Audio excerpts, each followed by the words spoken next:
Amandla. Amandla. Viva EFF, viva. Tata, EFF, tata.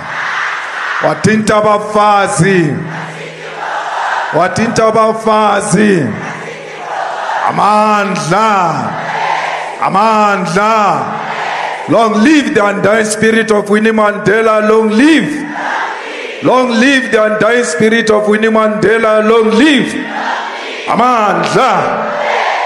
Thank you very much. Siyabonga usekela mongameli uGodrich Gadi. Sibonge our Treasurer General, who's also presiding over this session, the DSG, also our leaders who are here, the provincial leadership led by Comrade Colin, our sub-regional leaders, and all the ground forces of the EFF. We want to greet as well our fundis and our traditional healers and leaders, because as Africans, we exist under the leadership of the traditional leaders. They are the owners of our land, and therefore they must always be given a due regard and due respect. Leadership fighters and the people of Sekunda and Mpumalanga at large, we gather here today to honor the courage, the sacrifice and the determination of the women who changed the course of our country's history. On the 9th of August in 1956, over 20,000 women from all walks of life marched to the Union Building in Pretoria. They were led by the fearless Lillian Ngoyi, Helen Joseph, Rahima Musa, and Sophia Williams de Bruyn. They carried with them not just petitions, but the collective defiance of millions of women against the cruel and unjust system. They marched to protest the extension of the apartheid pass law to women, laws designed to humiliate, control, and dehumanize African people in their own land. These women were not only marching against passes, they were marching against poverty, racial injustice, exploitation, and the degradation of African families. Their struggles was not separate from the national struggle. It was central to it. Let us remember that it was working class women, domestic workers, teachers, nurses, mothers, and daughters who marched, who defied the state, who were arrested, harassed, and fired from their jobs for daring to say enough is enough. We salute the revolutionary leaders of Lillian Ngoyi, Helen Joseph, Sophia Williams de Bruyn, and Rahima Musa, just as we honor Charlotte Maxeke, the first black South African woman to graduate with a university degree and a founder of the Bantu Women's League. We celebrate Winnie Madikizela Mandela, who stood unshaken under the brutality of the apartheid regime, who raised her fist even when she was vilified. This woman taught us that revolution without women is no revolution at all.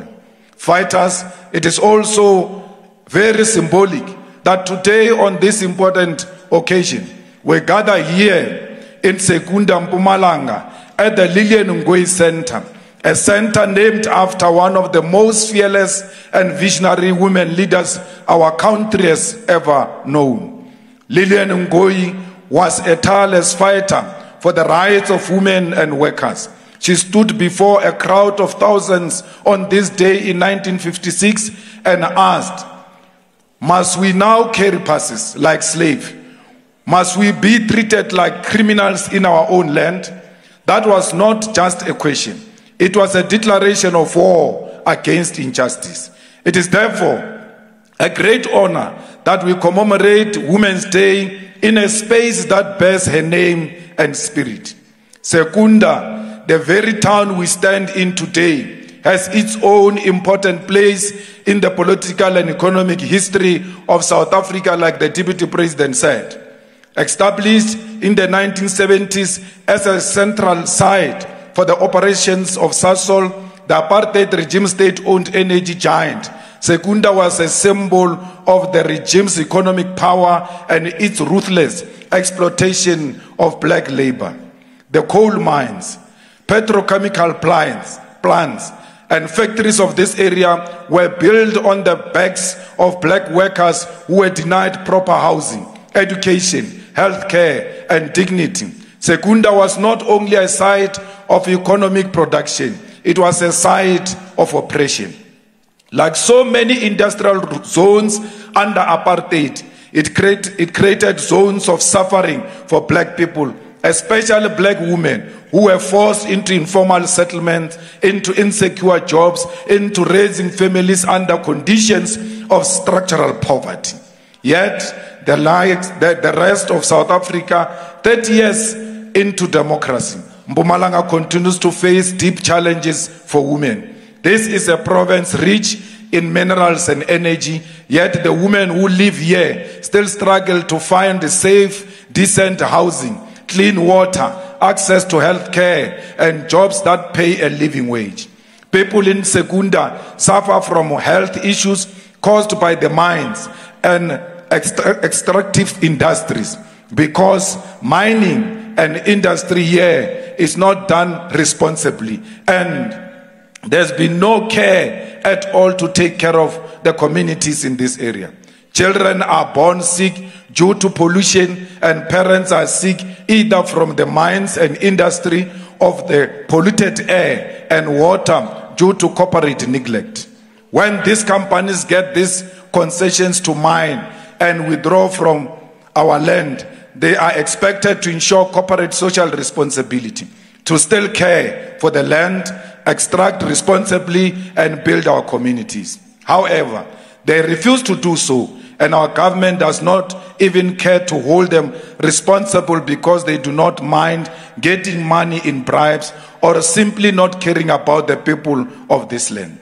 As long as they live well in their own conditioned houses and cars, while disease of lungs and kidney ravage those who have to live with mine, dams, and polluted air. The clinics are underfunded, the schools are overcrowded, and women still walk long distance for water and firewood, while corporate like Sasol and Glencore extract billions from the soil beneath their feet. This is a province built around fuel and chemicals, but where many women still cook with paraffin. A place rich in energy, but where women struggle for electricity in their home. Mpumalanga is a land where multinational companies mine coal, platinum, chrome, and manganese, but the communities remain trapped in poverty, service delivery failures, and environmental destruction. Women in Embalentle still walk kilometers to fetch water, while companies like Sasol drain millions of liters from industrial processes. Women in Nkomazi, in Bushbuckrees, and Tekwani still give birth in overcrowded clinics with too few nurses and little medication. The collapse of health infrastructure in places like Shongwe Hospital and Mapulaneng Hospital has a gendered impact, as it is women who wait in queues for hours, who care for the sick, who die in maternity wards due to neglect and lack of resources. Women in Emalahleni, Carolina, and Delmas breathe toxic air and drink unsafe water, while the children they raise suffer from diseases and developmental challenges. Yet still, the government protects mining profits over human lives. These are not accidents of nature. They are policy choices, and they are killing our people. When we say that the struggle continues, we are talking about women who are still unemployed in a province where most jobs go to the politically connected.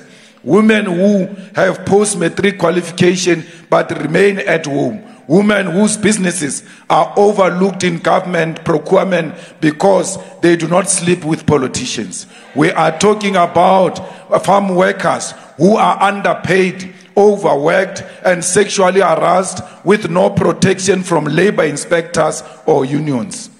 In this province, where the farming economy dominates, women bodies continue to be used as tools of oppression. This is why the EFF says women's liberation cannot wait. We cannot wait for the Parliamentary Commission. We cannot wait for empty promises during the State of the Nation address speeches. We must organize. We must agitate. We must build a state that protects and empowers women, especially poor black women. Since our formation in 2013, the EFF has placed women at the center of our struggle. We fought for the insourcing of cleaners and security guards at universities and in some municipalities, including Johannesburg, and most of those insourced workers are women. As the EFF, we demand the following: that all clinics in rural Mpumalanga be upgraded and properly staffed, that municipality creates safe public spaces for women and children, parks, community halls, safe transport and lighting, that all mining companies operating in Mpumalanga be audited for their compliance with gender equality in employment, procurement, and social investment. Before they declare profit, they must show that their presence here is beneficial to the communities here, not to steal from our soil and also expect our government to take care of the results of their own recklessness. That all provincial departments report annually on women representation in leadership, in management, and the staff complements, and the budget share spent on gender-specific programs. We say to the women of Mpumalanga, the EFF sees you, the EFF hears you, the EFF fights for you. We also say to the men of this province, this is not a women's struggle, it is your struggle too. Your freedom is incomplete if the women around you live in fear, poverty, and silence. As we remember the women who stood up on this day in 1956, let us also take a moment to reflect on the long and painful history of South Africa's domestic workers, the majority of whom are black women. The most exploited women in our society are domestic workers. These women get beaten, these women get harassed, these women get raped in silence because they cannot talk. They are scared that the day they talk, they are going to leave their jobs. And it is this job that is standing between them and poverty. If they lose this job, they run a risk of not getting any other jobs. We say to the domestic workers, under the EFF government, there will never be such experience, because we'll audit each and every house to ensure that the rights of women are respected. Comrades, we must make sure that women who work as petrol attendants, women who work in the farms are protected and they raise their children under safe environment. We cannot allow a situation where our children continue to be victims of poverty, and as a result, they surrender themselves to nyaupe and alcohol. It is not our choice that our people are drowning in alcohol. It is because poverty has forced our people into drugs and alcohol. You want to fight drugs, you want to fight alcohol, you have to create jobs, you have to open the doors of learning and teaching for all of our people. Comrades, we want you to be the owners of the farms in Mpumalanga. Mpumalanga is very rich with agriculture. Mpumalanga is very rich with mining, but women are only involved as laborers. That must come to an end. We want the ownership of farming and mining in Mpumalanga to be owned by the women of this province, to be owned by the young women of this province. This province cannot be a province of victims. It must be a province of people who own the economy of their own country. The strategic means of our economy should be nationalized and benefit the children and the black oppressed women. Comrades, we must make sure that we protect our women in every space we occupy. Women get raped at church, women get raped at school, women get raped at workplaces, get raped at social places, and they do not rape themselves. They are raped by men. Men have to stand up, and by standing up, you don't have to do anything. Just stop raping women. Rape will stop in South Africa. We don't want men who are cowards, who are scared of people their age, who are scared people of their same gender, and they go and exercise their power over the powerless women. No man should lay a hand on a woman. We must protect them, we must respect them, we must provide for them. And any man who doesn't give women money is an irresponsible man. Women have to receive money. Especially black women. Why should black women receive money? They were oppressed 3 times more than us as men. And therefore, for triple oppression, we have a duty to compensate them. Because they've gone through pain, they still go through pain. They go through pain because they are black. They go through pain because they are women. They go through pain because they are working class. When you see a black woman, you must know this woman is carrying huge burdens on her shoulder, and give her the necessary support. Comrades, we cannot continue to have a situation where the women who are unemployed are more than men. In South Africa, women are more unemployed than men. We have to change those patterns. Why? Because when you give women jobs, when you give women opportunities, you are guaranteed that they will take care of the poor and the children in our townships and rural areas. But when you give men, some of them are using these resources in an irresponsible way. At the center of defeating poverty should be women empowerment. You empower women, you fight poverty. You empower women, you fight inequality. And therefore, everywhere else where we see a woman employed, we must be very happy that at least more than 10 people are going to be looked after from where she comes from. Comrades, the apartheid government destroyed our families. We must work towards rebuilding our families. We cannot allow a situation where men go and work far from their homes and leave women alone in their own houses. We want a society where families are at the center of the unity of our society. Without family, we will never have a united nation, because unity starts at the level of the family. We are saying to all of men who are not paying maintenance, they must pay maintenance. We are speaking here today. Department of Justice confirmed that as of February 2024, there are over 170,000 incomplete child maintenance applications. This is over 170,000 children left behind.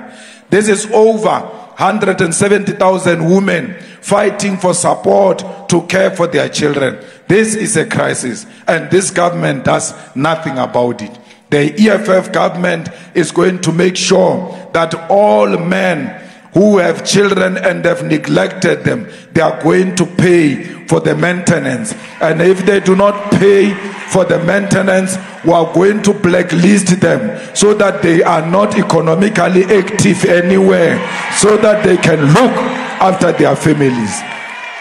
We have now peace here. When you don't support your child, you are creating a criminal in our community. These criminals we find in our communities are produced by men who don't pay maintenance. We are not saying love their mother, love your children. You may have a problem with their mother, but do not involve children in your fights as parents. Children are innocent. We must protect them. We must support them to save our society from potential criminals, to save our society from potential people who are going to take drugs, abuse women and rape your own wife because you have not looked after them. You are the one who's producing the rapists that are going to rape your own children, rape your own women, rape your own parents because you did not take care of your children. Let men stand up today and say, on this day of the Women's Day, I'm going to support my children to protect society from potential criminal. Comrades, we must make sure that everyone who rape our children like they did with Twe, they must end in jail, and they must go to jail for a very long time. We are saying any man who has raped a woman, especially a child, their names must be published everywhere. Their names must be on the wires, so that when you type a name, Julius Malema, it says a rapist. Then you cannot hire such people to go and work with children, because you know they've got a history of raping children. Today, a person rapes a child in Mpumalanga. They find him guilty, sentence the person to 10 years. From there they release him. He goes and stays in Northern Cape. When he arrives in Northern Cape, he gets a job in a primary school where there are young children there. It should not be allowed. We must fight until their names are published everywhere and these people are known to society. Because these rapists are not written on their faces. These children molesters are not written on their faces. Some of them look innocent. Some of them dresses very nicely. You will not suspect that you are dealing with a monster. We have to have a mechanism in place to expose such people. We want the children to eat at home and even eat at school. And the food we give them at school, it must be proper meal which can be fed to Cyril Ramaphosa. Our children cannot be given the food that cannot be given to the dogs of Ramaphosa. We will not allow that. We need to respect a black child. Let there be food when they enter school in the morning. Let there be food during break. Let there be food after school, because you don't know whether they are going to eat where they are going or not. You don't know whether they ate in the morning before they came into the school. So we need to close that gap so that children grow up as children. They don't have to go looking for piece jobs like us so that they can feed their families. Today, comrades, we can no longer have children who are working as garden boys. That's why most of our people are saying our children are not gifted. Our children are gifted. They are not given an opportunity to be children. They become adults when they are young. Instead of playing and learning, they are busy working the gardens of those who can afford. The girl child is even worse. For them to survive and have food on the table, they have to sleep with older men so that they can get money to support their own families. Let that old man be government of South Africa. The government must be a sugar daddy and support the children of South Africa so that they don't go to any old man. We need to give them food at school. We need to give them uniform free of charge. What is the point of not giving children uniform free of charge, because uniform means that you must all look the same, so that no one shows his poverty, no one shows their richness.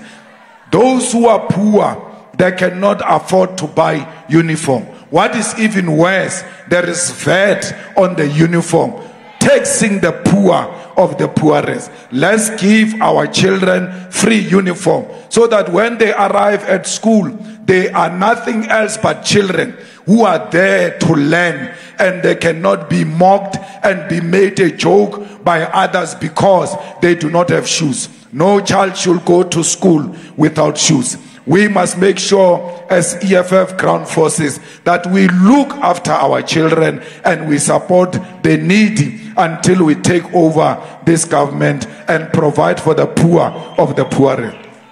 Comrades, we are not talking about something that is impossible. Prisoners get free uniform and they get free shoes.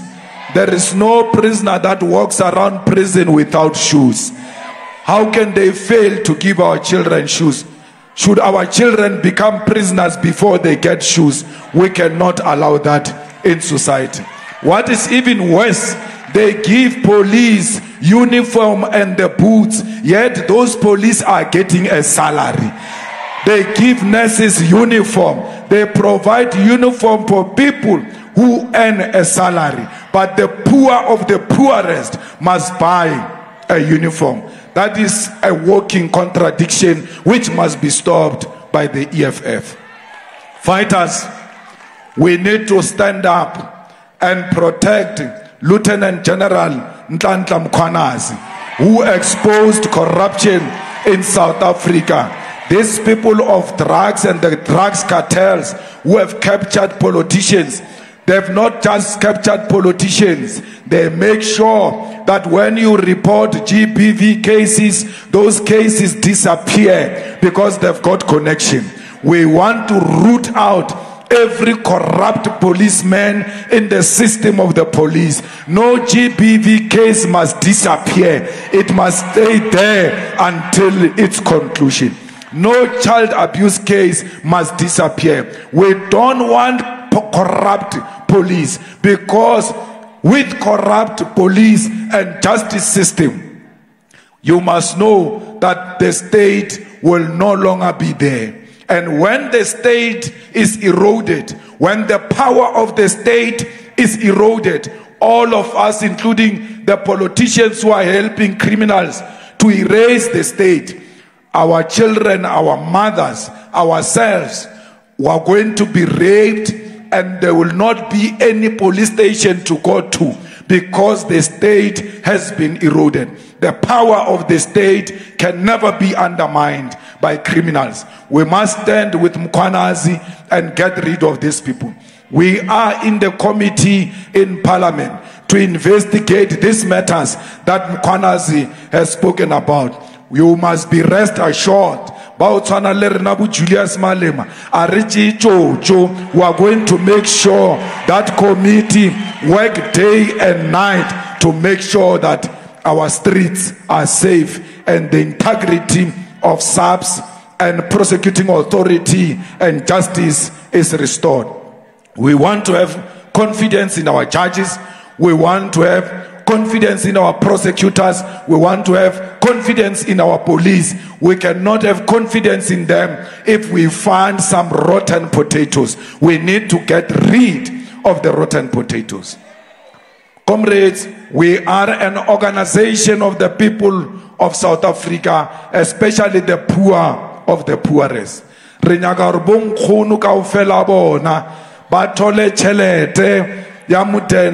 Not less than 4,500, so that they can take care of themselves. It is you, old people, who have built this economy and you have paid nothing. It is time now to pay you back. If we say Secunda, we say Sasol, we say Mpumalanga, we say Johannesburg, you build this economy of South Africa, and there is enough money. there is enough money to give you Abu Gogo free of charge because you deserve it.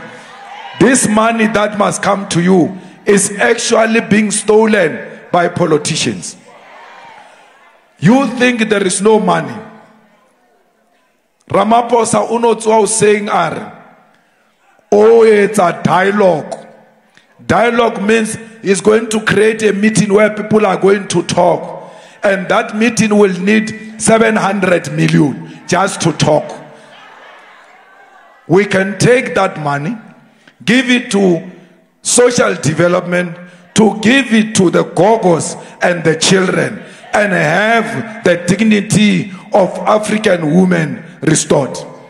Now we are told there is a commission of inquiry on allegations of mkwanas. You can be rest assured that commission will not spend less than 1 billion. So this year alone, if you look at what the commission is going to cost, 1 billion, and the dialogue 700 million, the combined is 1.7 billion, which must be given to you, the poor of the poorest, is going to go into the pockets of the lawyers, the politically connected, the chosen ones, and the poor will remain poor. We have to make sure that there is no corruption in that commission and there is no corruption in that dialogue. We call upon the bishops of ZCC to look strictly into those matters because they were invited into that commission. If they see money being stolen, they must not say anything. They must just resign. We will know there is something wrong with that dialogue. That's why the bishops are withdrawing from it, because they can never be associated with corrupt things. So we are here to protect the purse of African people and redirect it to the poor of the poorest. Why should people of Embalentle pay for water and electricity when there are mines and Sasol and all kinds of industries here which must subsidize the poor of the poor? You are on SASSA database, Utola pension. They must take that data of SASSA and give it to municipality, governing big, and say these ones are given money by SASSA, which means they are given money by government. And you, governing big, you are government. You can't give them money on the other hand and come at night and steal the same money you gave to them in the name of water and electricity. The beneficiaries of SASSA must never pay for water and electricity, and they must never go and apply to the municipality. We've got their names. How sokola banyakor wena upilo buchaba turu wa sokola. We are not proud to rea sokola. Hey, tlacha di form cha SASSA, o tlacha di form. Hey, tsamo tlacha di form cha o kree discount go maspale, o tlacha di form. Wena o tsama buchaba turu I'm poor, ke a sokola. No one is proud of that. Re swantse re tlacha di form hai one ko SASSA. Anyone who wants to know we are poor, go to SASSA and check our names. You'll find our names there, and you give us what is due to us. Families in the township here in Balenhle are headed by children because parents have died. The government must know those families. No child qualifies to head a family. Those families must be identified. Those families must be given food parcels every month. Those children must get money from SASSA so that they concentrate on school, not on looking for food. No one can head a family at a younger age. Even our own parents are struggling to head their own families. Imagine ourselves as children.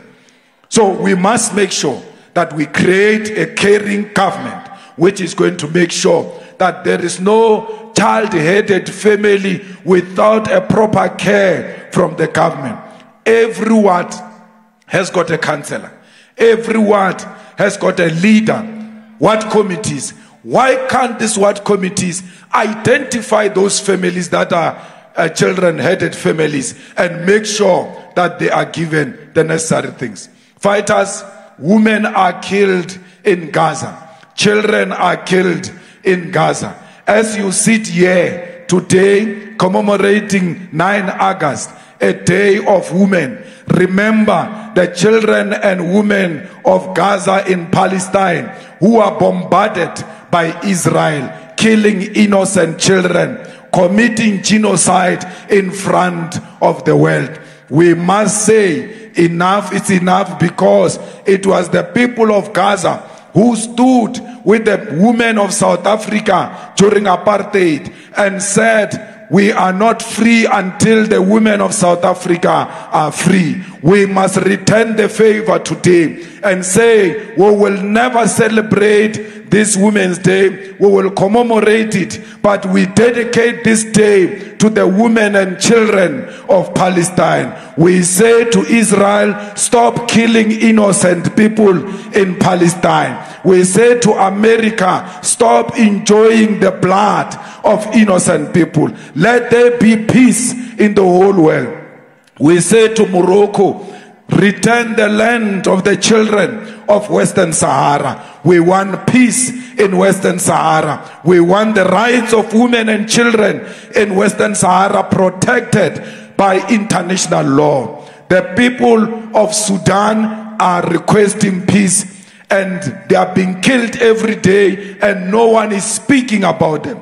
The war in Sudan has caused poverty. Children are no longer dying from the bullets of the guns. They are dying from hunger. We must say, as we gather here today, we remember in solidarity with women of Sudan and children of Sudan. Stop killing women in the DRC. DRC is very rich in minerals. DRC can be better than USA alone, yet it doesn't know peace because of its minerals. Women are being raped, children are being killed, weapons of war are sent to DRC by countries like America to go and kill the innocent children. We say, as we commemorate here today, that we are with the people of the oppressed nation, because we know what it means to be oppressed.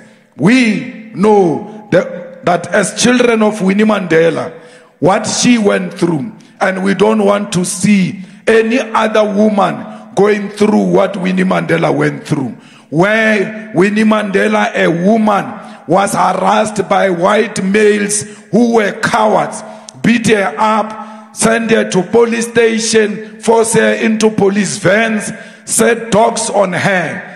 They put Winnie Mandela in a prison, and they made sure they put her in a solitary confinement in her own cell.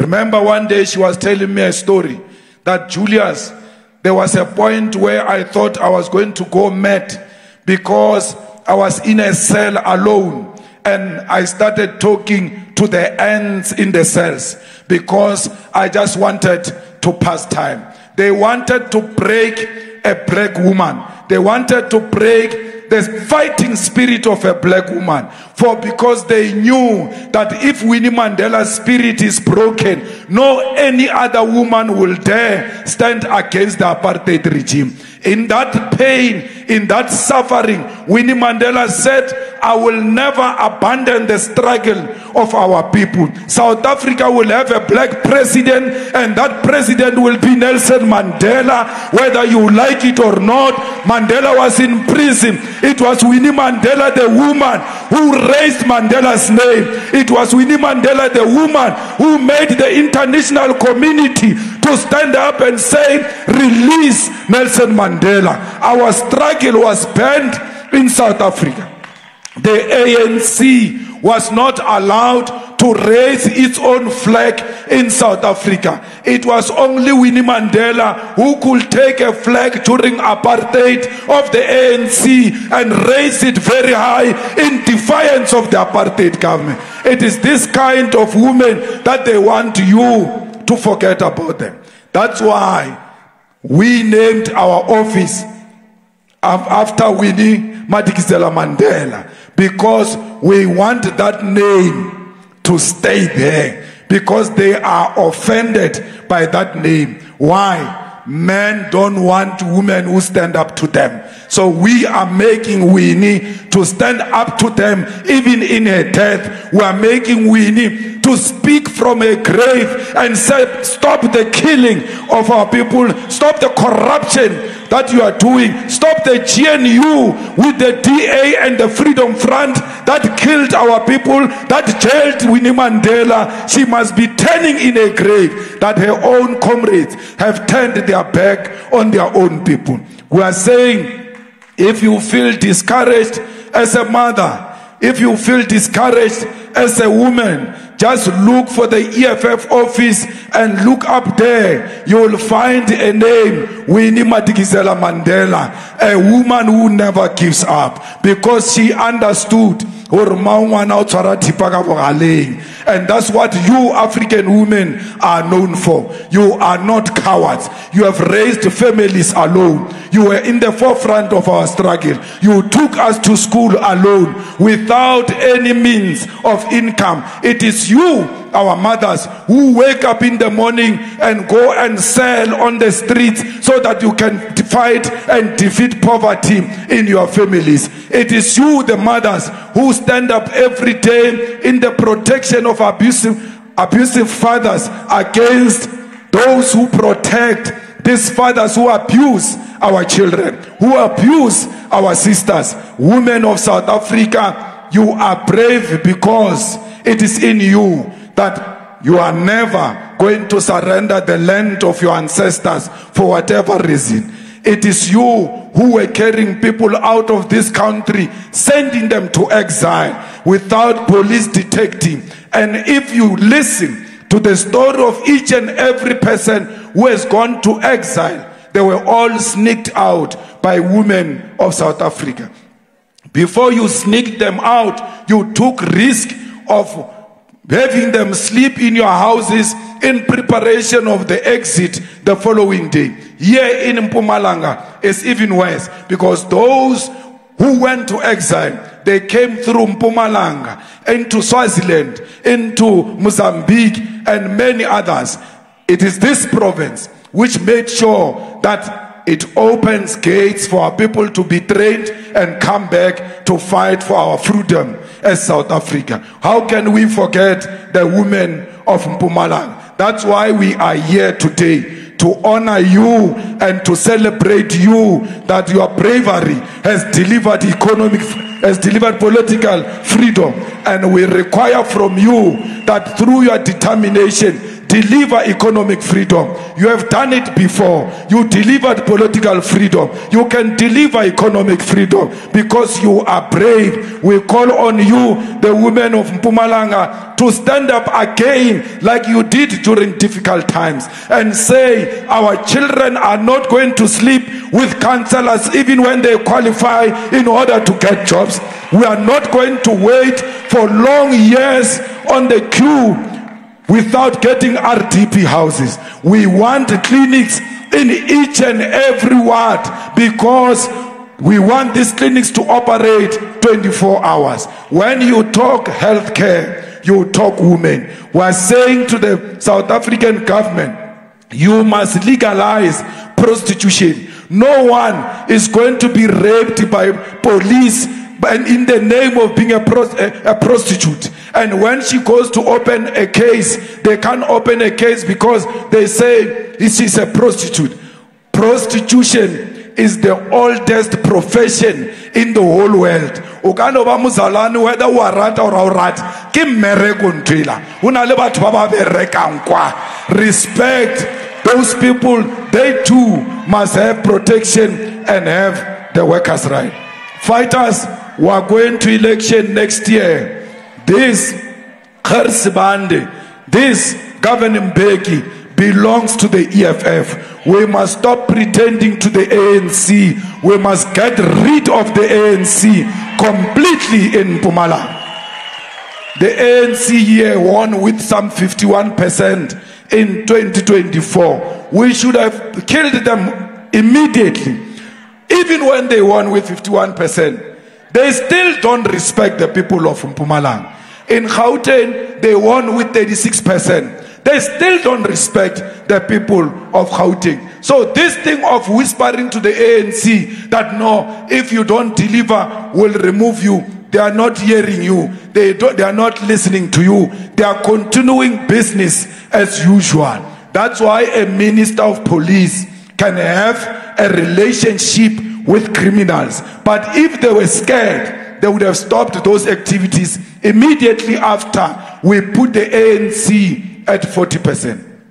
Comrades, it is only the EFF that put the ANC where it is today. Since the formation of the EFF, every election, the ANC has been declining, and that's why you find it where it is today. We are going to make sure that 2026, we remove the ANC government completely, and we elect councillors, and amongst those councillors, not less than 50% of the EFF councillors should be women. Women must be more than 50%. Why? If you go into the membership of the EFF, the women are more than 65% members of the EFF. If you go into these sub-regional conferences, the delegates there are more women. Women also must start sticking together and holding each other's hand and start voting for each other against men. You are a majority. A mayor must be a woman. A councillor must be a woman, because you are the majority. When we say door to door, majority is women. When we say posters, majority is women. When we say rallies, majority is women. When we say let's recruit members, women are the ones in the forefront. But when positions come, it is men in front. It stops today. We want more women on top. We want more women in positions of responsibility. The EFF is for women. Women are for the EFF. Amanda! Amanda! Viva! EFF! Viva! Tata! EFF! Tata! I will EFF! I will! I will EFF! Fumanable! I will EFF! Fumanable! I will EFF Fumanable! I will EFF Mpumalanga! I will EFF Mpumalanga! I will! Come 2026, come! Come 2026, come! Forward to victory, forward! Forward to victory, forward! How no Makubis! Siaya, Siaya, no Makubi, Siaya, Siaya, no Mabesitubola, Besishaya, Besibopa. No ma bese tubola, besi shaya, besi bopa, kubi kubio, siaya, siaya, kubi kubio, siaya. Siaya, no ma bese tubola, besi shaya, besi bopa, no ma bese tubola, besi shaya, besi bopa. Who left? Who right? Yamasa, who left? Kita, Kilame, Kiriwatawata, Samarumo, Rumo, Asicha, Where were you when I'm hitting? Where were you when I'm dreaming? So fast, Kichi, Hemoye, so fast, Kichi, Hetati, Kichi, Kichi, Kichima, Kichi, Kichi, Kichima, Bonge Lavant, Hibakit, Bonge Lavant, Hibakit, Siltatile, Hilagit, Siltatile, Hilagit. Shoot to kill, Yamasa. Shoot to kill, kill a man. Brr pa, pa, brr pa, pa. Tension.